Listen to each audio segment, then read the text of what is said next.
Hey, it's Vic. Welcome back to Vic Mann Guitar. You're catching me here for another Lazy Couch Picker session. This is where we take the hard stuff and make it fun and easy to play.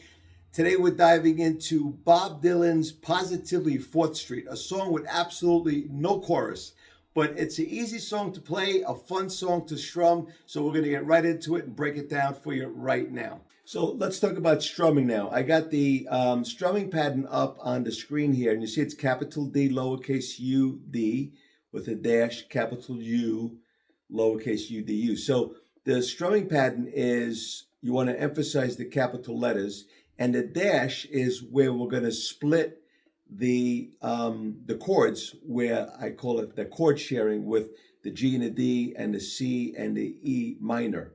So so it'll be, when just on a regular, let's say G chord, it's down, down, up, down. So you kind of strum the capital, and you kind of brush on the lowercase to emphasize those strums. But you don't want to attack the strings. You just want to give a definitive strum and then brushing on the other two.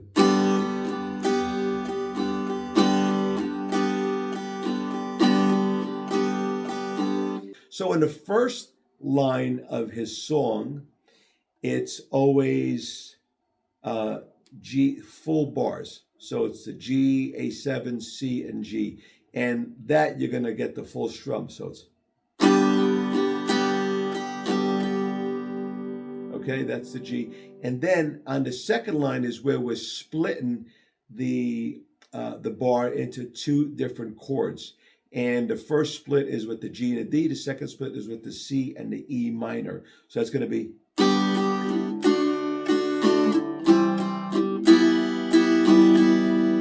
Okay? So it's down, up, down, up, down, up, down, down. Okay, I missed the up on that last E minor one, so it's.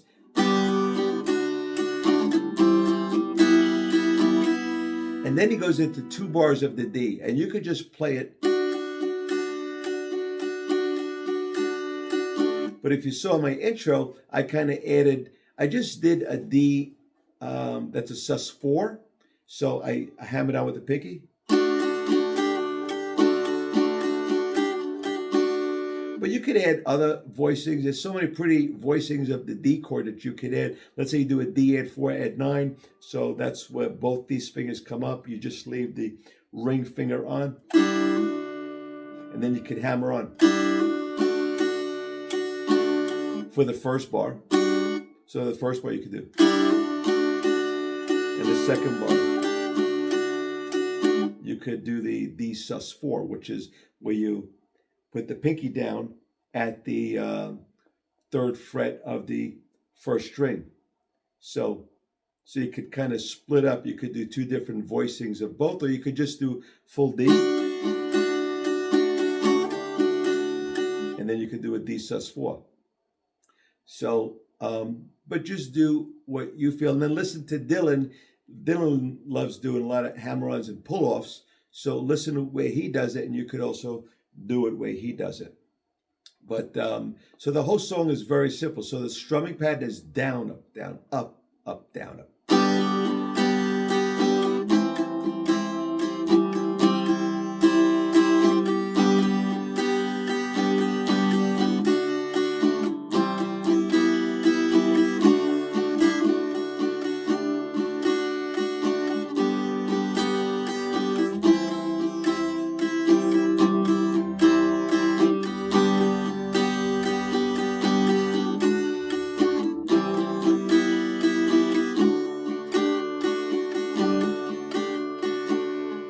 Hey, I hope that helped. I think I gave you the full structure of the song. I'll go ahead and upload the PDF doc over to vicmanguitar.com. You can get the specific link for that down below in the description.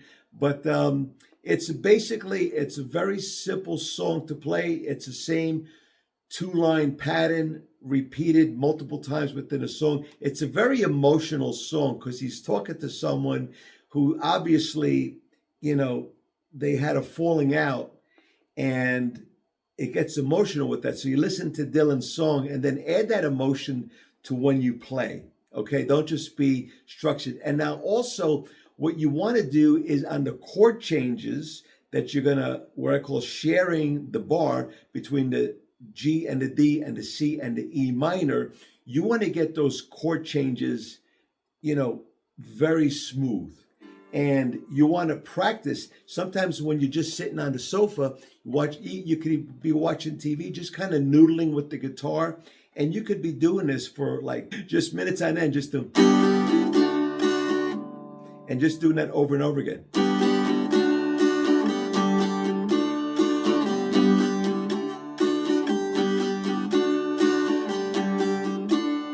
Just switching from the G to the D, and then minutes on end, you could practice the C.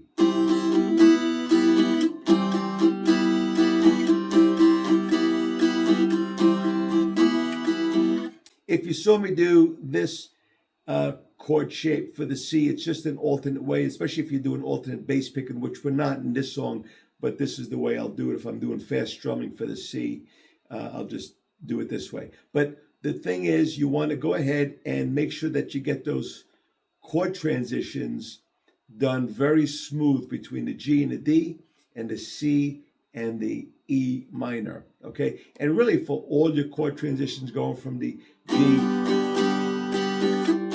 to the A minor 7, and then going from the A minor 7 to the C is simple because you're just laying down your ring finger at the 3rd fret of the 5th string. So that's a simple chord transition. But then you want to go back from the into the G. So make sure that you get your chord transition smooth. Sometimes when you're practicing a specific song, you just do a lot of just that. Just keep going from the G to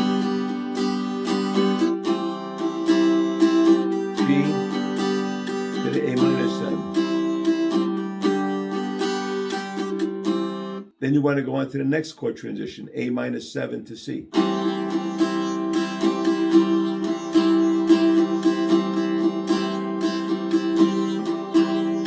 And then you want to go on to the next chord transition from C to G.